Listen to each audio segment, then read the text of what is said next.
49ers fans, I just want to talk about a couple of things here. Really just Brian Robinson's tweet. So he has not deleted the tweet. I guess he's not going to delete it. He's actually going to keep this one up. So I'm going to show it on the screen here. Just talking about his social media and talking about his Twitter. This is not the first time that he's had a message for fans or doubters or haters or anything like that.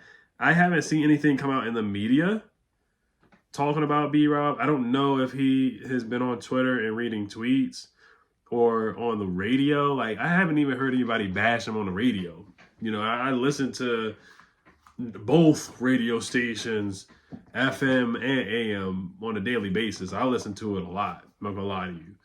And I haven't really heard anybody call in. There are times where I do miss it, obviously, because I have a life, I got things to do, stuff like that. But I do listen to the radio during the day, like, you know, from 6 a.m. to 10, and then I got to go out and do something. I'll listen to it around, 10:30, and then I go back out and do stuff like that. So you guys get the point. But most of the calls were really just about the schedule. So I didn't hear anybody bash B-Rob on, like, say, the radio. So I'm just trying to figure out, like, where is he hearing some of the slander? Is it people in his DMs or what? But like I said, he needs to block out all the noise. That's all I'm going to say. But so I'm showing the tweet on the screen here. There's two tweets that I do want to talk about. So I'll talk about the first one from yesterday, and he still has it up as of right now. Like I said, it could be deleted. I screenshotted it anyway. Just prepare for him to delete it because he's known for that. So I don't follow him on Twitter, but I just see him put the stuff up. So he says, keep that same energy 100. Now let's look at the previous tweet that he had on November 11th.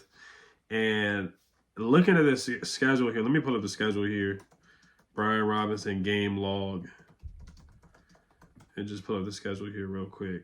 What I will say, I say this every time about B-Rob. I'm a big B-Rob fan, but I'm objective about B-Rob. I keep it real about B-Rob. We keep it 100 about B-Rob. If B-Rob doesn't play well, I let you guys know about it. We all talk about it too.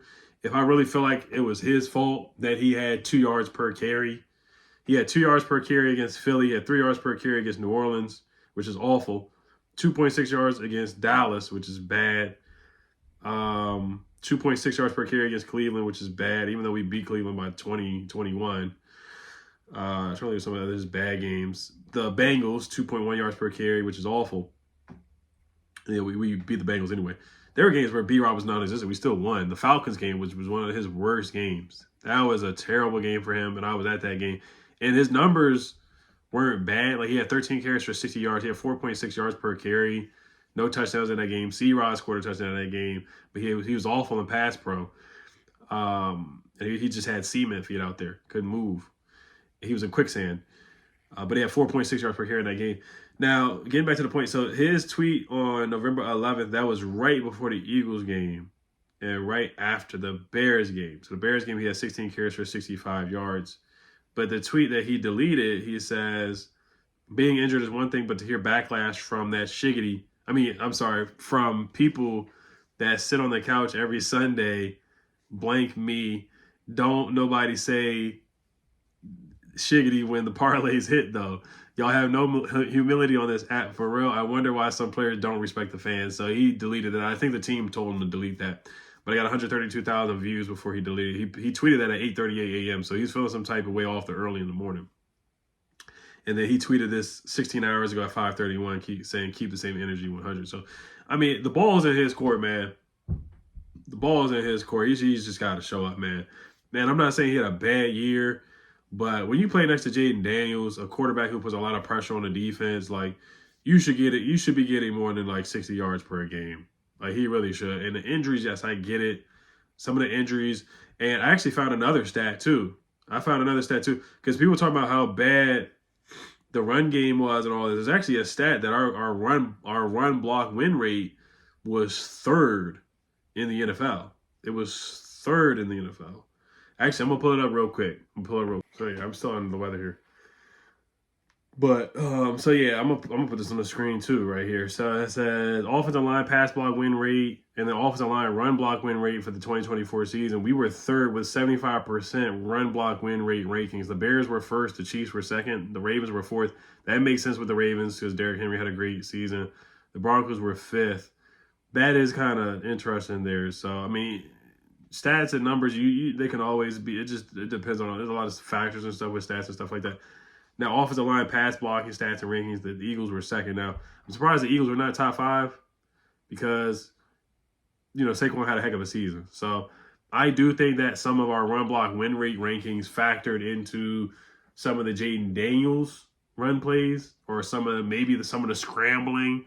I don't know if that's factored in there too, because if Jaden scampers up the field for say 40 yards, and that's not a scripted play, like that's an off script play where he jukes Jalen Carter out of his shoes, and say John Bates down the field blocks Darius Slay and Jaden scampers up the field for 5 more yards because of that. Does that count towards your offensive line? Well, he's not offensive line, but let's say Sam Cosmi was up the field blocking for an off-script run play, and Jaden gets 5 more yards. It's just a scenario I'm throwing out there. So maybe the statistics are skewed in that sense, but basically, if the run block win rate is that high, then the argument that B-Rob was not getting running lanes or rushing lanes kind of is not true. So maybe that shows you that some of the running game failures was on the backs and that it was on B-Rob.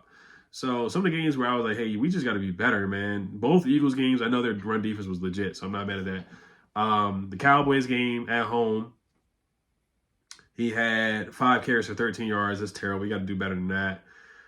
New Orleans, even that game, even though he had 65 yards in that game, 3.1 yards per carry. I know Biotis was out, so I forgot the guy's name. Michael Dieter was the starter, I think. So I guess that's somewhat of an excuse for B-Rob.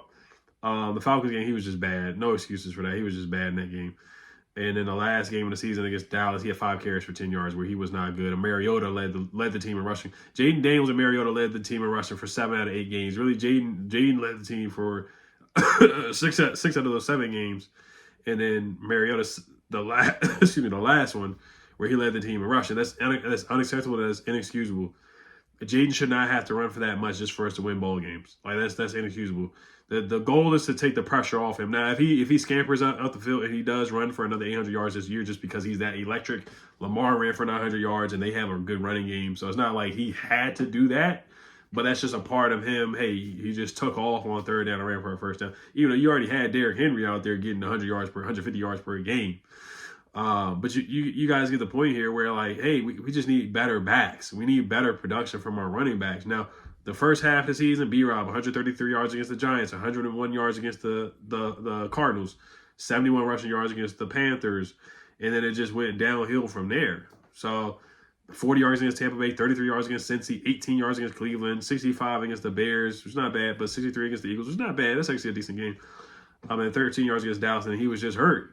And then other guys stepped up, like C-Rod stepped up against the Giants, Eckler stepped up, so other guys were capable, but you still need consistency and more home run hitting, and I think JCM is capable of doing that. So to talk about his tweets, like, hey, I'm for B-Rob, I'm rooting for Brian Robinson, I really am. I don't think this is a Dante Fowler tweet and delete type of situation. I don't think it's that bad, but typically when players are tweeting stuff like this, talking about the fans, like keep that same energy and stay on that side and stuff like that. I've seen that before, and it typically does not end well. That player typically is not here the year after that. And this is a contract year for Brian Robinson. It's a contract year for Brian Robinson. So, and then there's another thing I found that does not bode well for Brian Robinson either statistically that I'll read to you guys. So his PFF rushing grade has declined in all 3 seasons, and his 34 missed tackles forced in 2024 tied for 27th out of 31 qualified running backs, which is awful. So missed tackles forced, he was ranked 27th out of 31. And he has to be better. You look at JCM run that ball, and I know it's college, but he's breaking tackles. He makes something shake. He's making guys miss the phone booth. He's cutting back. He's sliding through, making himself lean and skinny, or doing what he's got to do to get through the lines, and his vision as well. B-Rob's vision, even when he was catching the ball in the backfield, I think it might have been against the Falcons, where just the running lanes he was deciding to go through were bad. They were just bad. Now he did show up in that Lions game. Like I said, I'll give credit when credit is due. The Lions game, he had a good game, 5 yards per carry and 2 touchdowns, 15 carries for 77 yards. He had a couple of big plays in that game that we really, really, really needed. We would not have won that game without him. And I'll keep it real. We needed him in that game. We did. We needed him in that game. We really did. And he showed up. And him and Dan Quinn gave him a big hug because everybody knows the criticism. Everybody knows the criticism. So I don't know what Anthony Lynn, of course, is saying in practice and whatnot. I know Anthony Lynn is probably, giving him, pointers or something. I'm not saying give him a hard time or whatever, but like the fans are. But, we just need better production. And he had 16 carries for 103 yards against the Titans, which was one of his. That was probably was that his best game? I think the best game of the season was probably that Giants game, and that Cardinals game. He had a good game though. He was balling, like he was cooking. He was cooking in those two games. I like I said, I give credit when credit is due. Like B-Rob was balling in that Giants game. He was balling in that Cardinals game. He really was. But there were some games where it's like, bro, like we need to take you out because you're hurting the team. That Falcons game, he was hurting the team. When Jaden, his leg went backwards in that awkward way, that was because B-Rob got blown up on that block. You put C-Rod in there, he's blocking better. C-Rod blocked better than B-Rob in that game. So, yes, B-Rob got shot and all that. He's recovered from that. Great human being from what I see from the outside. Character guy. Not going to have any issues or problems or anything like that. The big hat and all that, I love that. The big hat is popular because of guess who? B-Rob. Nobody wore those hats. Nobody wore those hats before B-Rob wore that hat. Like he is, and his friend made the hat. He's the one. He should be making a lot of money off that. His friend, I hope, is making a lot of money off those hats. They're still selling those hats. I've seen them in Dick's Sporting Goods and other places, stuff like that. Commanders, the big hats and stuff like that. Other teams are wearing those big hats. Everybody across of all sports are wearing those hats because Brian Robinson is the guy who made those popular. So that will always go down in history. But you got a guy at JCM who's knocking on the door right now. Who's knocking on the door. He's young. He's hungry. He's got fresh legs. He barely played last year. He only played on one game, so he does not have a lot of wear and tear.